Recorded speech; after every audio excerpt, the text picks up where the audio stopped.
1899 ये एक mystery thriller series है जो नेटफ्लिक्स पर रिलीज हुई है। और मैं आप लोगों को ये भी बता दूं कि इस सीरीज की टोटल 8 एपिसोड्स हैं और हर एपिसोड 50 से 60 मिनट के बीच की है। और इस सीरीज को नेटफ्लिक्स पर हिंदी लैंग्वेज में भी रिलीज किया गया है।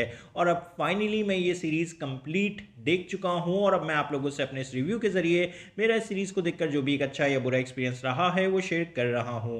तो चलें बिना कोई टाइम वेस्ट करे बात कर लेते हैं कि मेरा सीरीज को देखकर एक्सपीरियंस कैसा रहा। तो पहले तो मैं आप लोगों को इस सीरीज की कहानी के बारे में थोड़ा बहुत बता देता हूं। आप इस सीरीज में देखेंगे कि 1899 का दौर है और पानी का एक जहाज जो मुसाफिरों को लेकर लंदन से न्यूयॉर्क की तरफ जा रहा है। और उस शिप पर मौजूद पैसेंजर्स के लिए यह सफर एक डरावने ख्वाब में उस वक्त बदलना शुरू हो जाता है जब उनको दूर बीच समंदर पर एक गुमशुदा जहाज मिलता है। और फिर उसके बाद कहानी में क्या कुछ होता है वो सब जानने के लिए आपको देखना होगा इस सीरीज को। अब बात करें कि मेरा एक्सपीरियंस इस सीरीज को देखकर कैसा रहा, तो सच कहूं तो ये एक चैलेंजिंग, फ्रस्ट्रेटिंग, सुपर फन और एंटरटेनिंग मिस्ट्री थ्रिलर है जो स्टार्ट के कुछ ही सीन से आपके अटेंशन को ग्रैब कर लेगा और एंड तक आपको एंगेज कर रखेगा।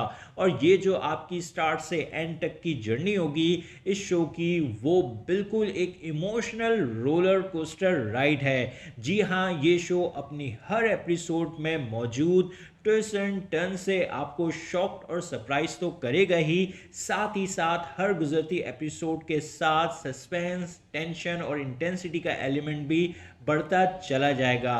और हर एपिसोड आपके माइंड में कुछ ऐसे सवाल भर देगी जिनके जवाब जानने के लिए आप एक के बाद एक एपिसोड देखते चले जाएंगे। और मोस्ट ऑफ द टाइम आप ये प्रिडिक्ट नहीं कर पाएंगे कि कहानी में आगे क्या होगा। और फिर जो एंडिंग आपको इस सीरीज की देखने को मिलेगी वो आपके सारे बड़े सवालों के जवाब देकर आपको सेटिस्फाई करेगी, लेकिन साथ ही साथ कुछ ऐसे सवाल भी आपके माइंड में छोड़ जाएगी जिनके जवाब जानने के लिए आपसे सीजन 2 के रिलीज का वेट नहीं होगा, जो कि एक बहुत अच्छी बात है। और बस यही नहीं, आपको इस शो के कुछ कैरेक्टर्स भी जरूर पसंद आएंगे क्योंकि आपको डिफरेंट बैकग्राउंड से ताल्लुक रखने वाले कैरेक्टर्स इस शो में देखने को मिलेंगे जिनके अपने कुछ डार्क सीक्रेट्स हैं और हिडन मोटिव्स और एजेंडा हैं। और जैसे जैसे ये शो प्रोग्रेस करता चला जाएगा आप कुछ कैरेक्टर्स में इमोशनली इन्वेस्ट जरूर हो जाएंगे, जो कि एक अच्छी बात है। बाकी एक्टर्स की परफॉर्मेंसेस भी बहुत जबरदस्त हैं। शो का म्यूजिक, जो ओवरऑल प्रोडक्शन क्वालिटी है, वो सब कुछ भी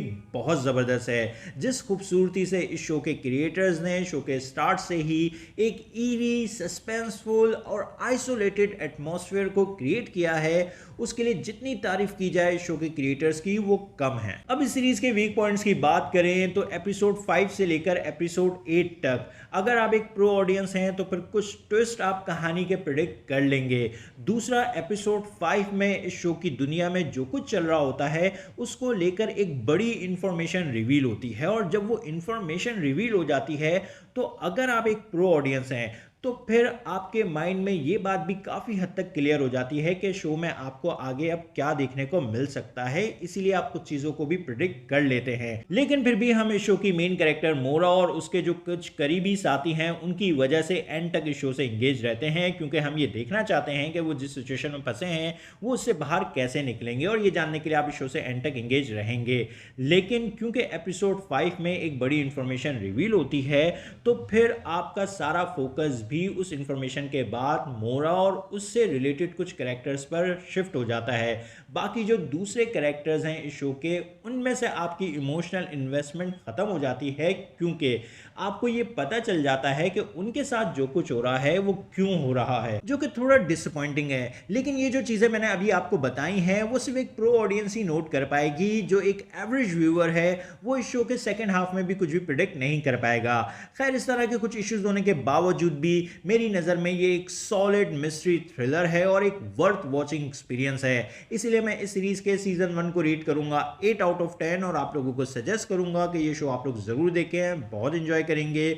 और हाँ, ये शो फैमिली के साथ देखने के लिए नहीं है, क्योंकि इस शो में आपको एक सेक्स सीन देखने को मिलेगा, कुछ किसिंग सीन्स देखने को मिलेंगे और सेक्सुअल वायलेंस भी देखने को मिलेगा। और हाँ, इस सीरीज के सीजन 1 को इस तरह से एंड किया गया है कि जो मिस्ट्री है सीजन 1 की, उसको लेकर आपके अपने सारे बड़े सवालों के जवाब मिल जाएंगे, लेकिन कुछ सवाल सीज़न 2 के लिए भी छोड़े गए हैं। और अब रहा आपका सवाल कि क्या ये शो डार्क सीरीज़ के क्रिएटर्स का अब तक का बेस्ट वर्क है या नहीं, तो मेरा जवाब है नहीं। जो डार्क सीरीज़ है वो इस सीरीज़ के क्रिएटर्स का अभी भी बेस्ट वर्क है।